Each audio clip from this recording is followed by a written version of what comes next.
Bismillahirrahmanirrahim. Dear students, this is the next nomenclature for carboxylic acid. इनके SLOs हम पहले discuss कर चुके हैं. These are the important short question. Page number आपकी बुक के सामने है. ये मैंने उसका पेज यहाँ पर मेंशन कर दिया है.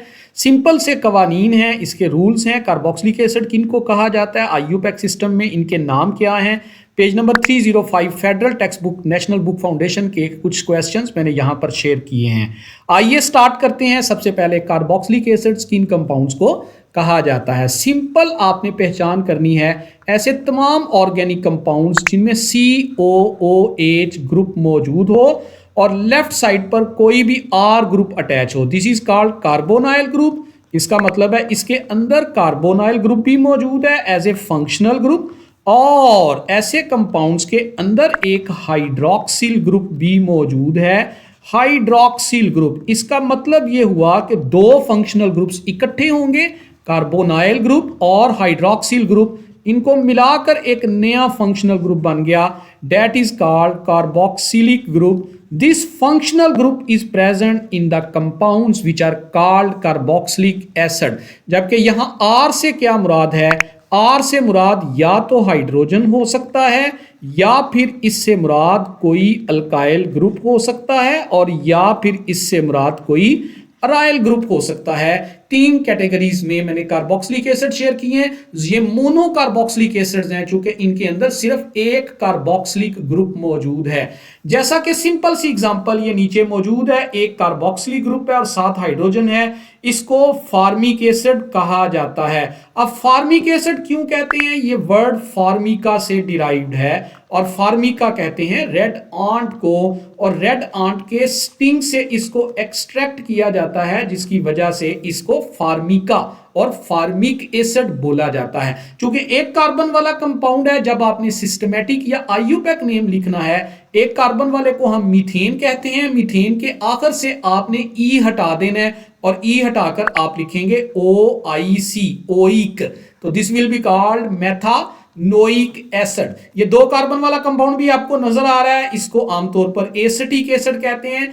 एसिटिक एसिड का लफ्ज एसीटम से डिराइव किया गया है, और एसीटम इंग्लिश में कहते हैं विनेगर को. सो दिस इज कॉल्ड एसीटम या विनेगर, और यहां से ही इसका नाम डिराइव कर लिया गया, दैट इज एसिटिक एसिड. और एसिटिक एसिड दो कार्बन वाला कंपाउंड है. दो कार्बन वाले कंपाउंड को इथेन कहते हैं. इथेन के आखिर से ई हटा दें, ई हटाकर हम लगाएंगे ethanoic acid. So this is ethanoic acid. 3 carbon वाला कंपाउंड भी आपके सामने मौजूद है, जिसको प्रोपियोनिक एसिड या प्रोपानोइक एसिड का नाम दिया जा सकता है. सिंपल से रूल्स हैं, बिल्कुल उसी तरह से. सबसे पहले लॉन्गेस्ट चेन सेलेक्ट करेंगे और कार्बोक्सिलिक ग्रुप यानी फंक्शनल ग्रुप को आप पोजीशन देंगे नंबर 1, क्योंकि कार्बोक्सिलिक ग्रुप हमेशा टर्मिनल पोजीशन पर रहता है मोनो कार्बोक्सिलिक एसिड्स के अंदर. और कार्बोक्सिलिक एसिड की पोजीशन को शो करना है तो आप नंबरिंग करेंगे. कहां से नंबरिंग करेंगे, उसी पैटर्न पर जैसे एल्डिहाइड में आपने नंबरिंग की थी.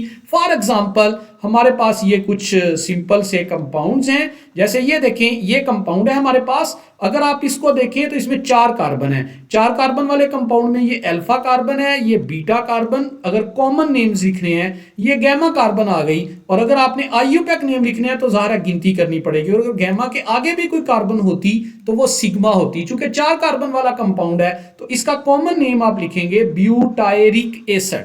This is 4th carbon compound butyric acid. IUPAC name लिखना है तो आपको नंबरिंग करनी पड़ेगी. 4 कार्बन वाले को हम कहते हैं ब्यूटेन, और ब्यूटेन के आखिर पर ई हटा दें और ई की जगह लगा दें ओइक, तो ये बन गया ब्यूटेन से ब्यूटानोइक एसिड. लाइकवाइज ये 5 कार्बन वाला कंपाउंड है, बिल्कुल सीधी चेन है, कोई ब्रांच मौजूद नहीं. अगर ब्रांच मौजूद नहीं है तो कंपाउंड का नाम लिखना इंतहाई आसान है.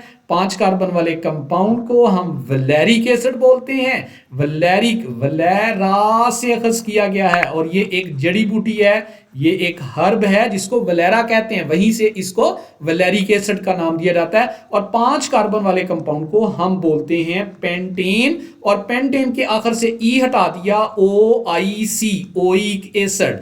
इसी तरह 6 कार्बन वाले कंपाउंड को कैप्रोइक एसिड कहते हैं, ये कॉमन नेम है डियर स्टूडेंट्स। और 6 कार्बन वाला कंपाउंड है तो हम हेक्सेन लिखेंगे, पेरेंट नेम हेक्सेन, हेक्सेन के आखिर से ई हटाकर लगाएंगे ओइक, तो ये बन गया हेक्सेनोइक एसिड।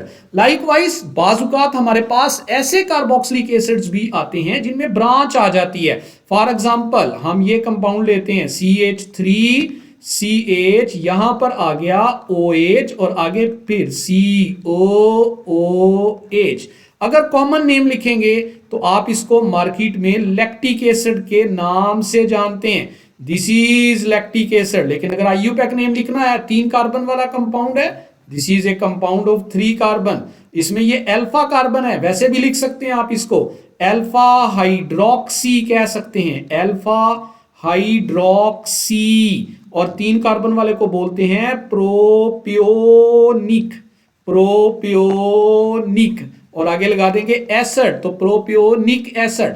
जबकि आईयूपैक नेम लिखना है तो फिर गिनती करनी पड़ेगी, काउंटिंग करनी पड़ेगी, this is carbon number 1, this is carbon number 2, this is carbon number 3। Second carbon के ऊपर ब्रांच है हाइड्रोक्सी, तो आप क्या लिखेंगे 2 के बाद क्या लिखेंगे हाइड्रोक्सी, 2 हाइड्रोक्सी। और 3 कार्बन वाले को प्रोपेन, प्रोपेन के आखिर से ई हटा दें, ई हटाकर क्या लगा दें ओइक, तो ये बन गया प्रोपानोइक एसिड। आइए कुछ और एग्जांपल्स लेते हैं डाई कार्बोक्सिलिक एसिड्स की।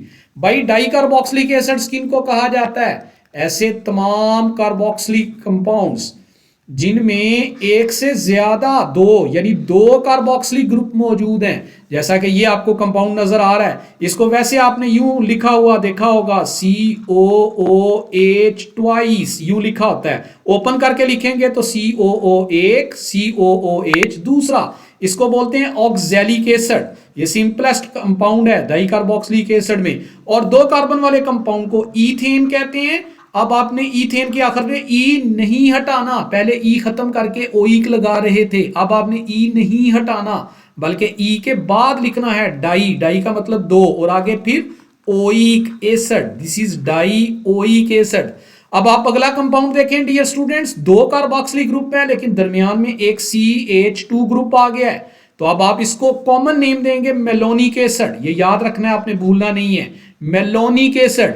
और 2 कार्बन वाला कंपाउंड, सॉरी 3 कार्बन वाले कंपाउंड को हम बोलते हैं प्रोपेन, प्रोपेन के आखिर से ई नहीं हटाना, आगे डाई, आगे ओइक, आगे एसिड, डाइओइक एसिड। आप इसको नंबरिंग भी दे सकते हैं, कार्बन नंबर 1 और कार्बन नंबर 3 पर कार्बोक्सिलिक ग्रुप है तो 1,3 प्रोपेन डाइओइक एसिड बी कह सकते हैं। इसी तरह ये 4 कार्बन वाला कंपाउंड आपके सामने है, इसका कॉमन नेम है succinic acid, this is succinic acid, ये कॉमन नेम है। और अगर आईयूपैक नेम लिखना है आप काउंटिंग कर सकते हैं, एक तरफ से 1 2 3 और 4, दाई तरफ से भी कर सकते थे, बाई तरफ से भी, चूंकि दोनों तरफ से कार्बोक्सिलिक ग्रुप बिल्कुल करीब है। तो आप देखें कार्बन नंबर 1 पर भी कार्बोक्सिलिक ग्रुप और 4 पर भी, तो हम कैसे लिखेंगे इसको, हम यूं करेंगे carbon number 1 carbon number 4, 4 carbon वाले को कहते हैं ब्यूटेन, आप इसको ब्यूटेन कहेंगे पूरे का पूरा, और आगे die oic acid, die oic acid.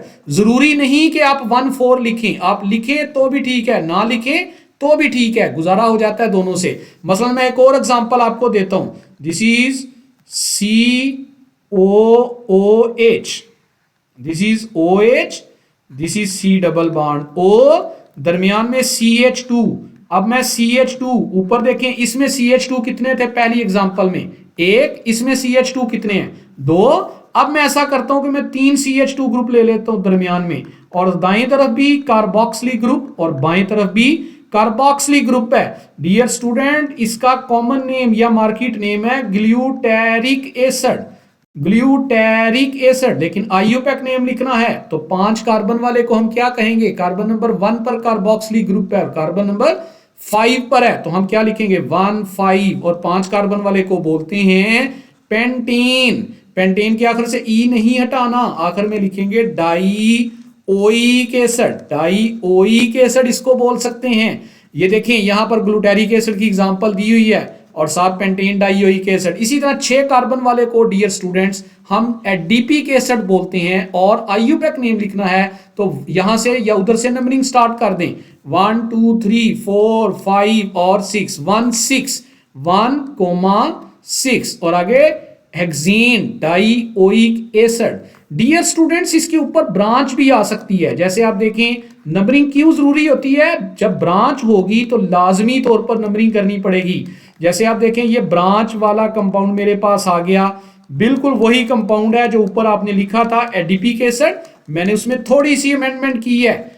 अब आपको नंबरिंग करनी पड़ेगी, खास तौर पर कहां से नंबरिंग करेंगे भाई, कार्बोनाइल ग्रुप तो लेफ्ट साइड से भी पहली पोजीशन पर है और कार्बोनाइल ग्रुप तो राइट साइड से भी पहली पोजीशन पर है। तो अब क्या करें, अब कार्बोनाइल ग्रुप तो पोजीशन के लिहाज से फैसला करने के लिए हमें हेल्प आउट नहीं कर रहा, तो हम मिथाइल ग्रुप को बुनियाद बनाएंगे। This is methyl group, left side से देखें this is carbon number 1, this is carbon number 2, methyl group इधर से कार्बन नंबर 2 पर आ रहा है। अगर मैं राइट साइड से देखूं तो methyl group carbon number 1 2 then 3 4 5 fifth carbon पर आ रहा है। इसका मतलब है लेफ्ट साइड से दूर है और राइट साइड से करीब है। तो मैं इस तरफ से नंबरिंग स्टार्ट करूंगा, 1 2 देन 3 देन 4 देन 5 देन 6। तो इसका मतलब सेकंड कार्बन पर आ रही है ब्रांच, तो पहले सेकंड कार्बन पर ब्रांच की पोजीशन शो करें।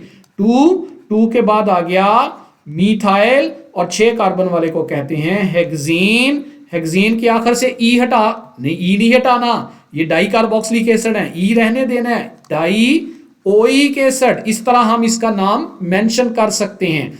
बाजुकात एरोमेटिक कार्बोक्सिलिक एसिड्स भी होते हैं जिनमें बेंजीन का रिंग आ जाता है। इस बेंजीन के रिंग वाले कंपाउंड को हम नाम दे देते हैं बेंजोइक एसिड, बेंजोइक एसिड नाम देते हैं। ये स्पेशल नेम है मार्केट के अंदर इसका। सिर्फ यही नहीं, और भी आपके पास एरोमेटिक नेचर के कंपाउंड्स हो सकते हैं। जैसे आप देखें ये हमारे पास कंपाउंड है जिसमें बेंजीन का रिंग मौजूद है और बेंजीन के रिंग के लिहाज से ये हमारे पास है COOH और अल्फा कार्बन पर बिल्कुल यहां OH ग्रुप मौजूद है। अगर इसका कॉमन या स्पेशल नेम लिखेंगे, this is called salicylic acid, salicylic acid इसको बोलते हैं हम लोग।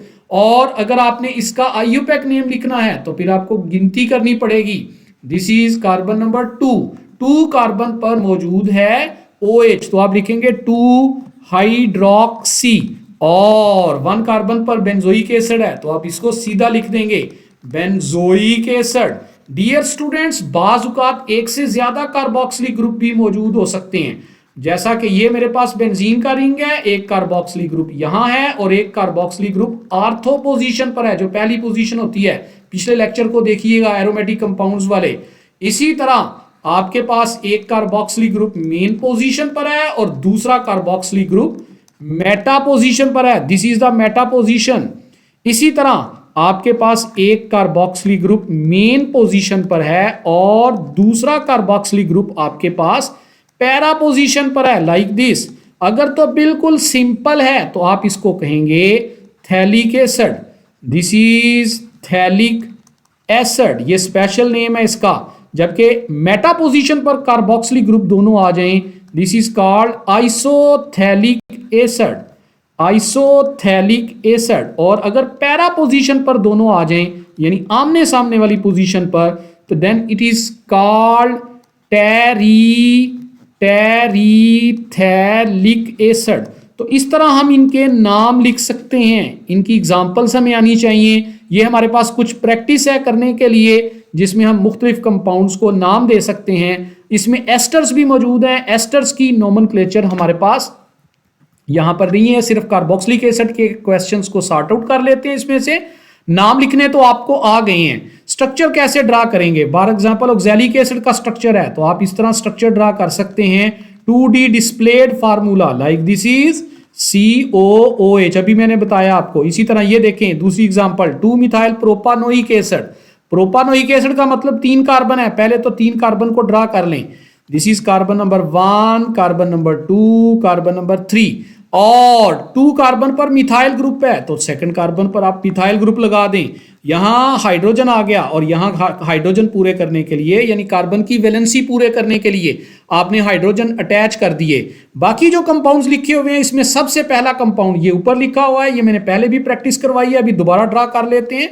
आप सबसे पहले इसको ओपन करेंगे, स्ट्रक्चरल फार्मूला ड्रा करेंगे इसका।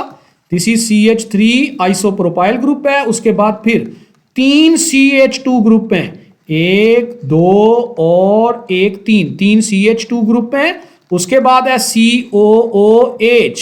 अब आप नंबरिंग करेंगे इसकी। This is carbon number 1, carbon number 2, 3, 4, 5 और 6। कार्बन नंबर 5 पर क्या है? कार्बन नंबर 5 पर है मीथाइल। दिस इज 5 मीथाइल और 6 कार्बन वाले को बोलते हैं हेक्सेन। हेक्सेन के आखिर से ई हटा दें, आगे oic acid. This is hexane oic acid. This is all about nomenclature of carboxylic acid dear student. In case of any query or your question, you can contact to me without any hesitation. We will again discuss inshallah in the upcoming lectures. साथ साथ हम लोग chemical properties, physical properties, alkane, alkyne, alkyne, benzene etcetera पढ़ते जाएंगे और साथ साथ nomenclature को भी हल्का फुल्का टच करते रहेंगे। Thank you.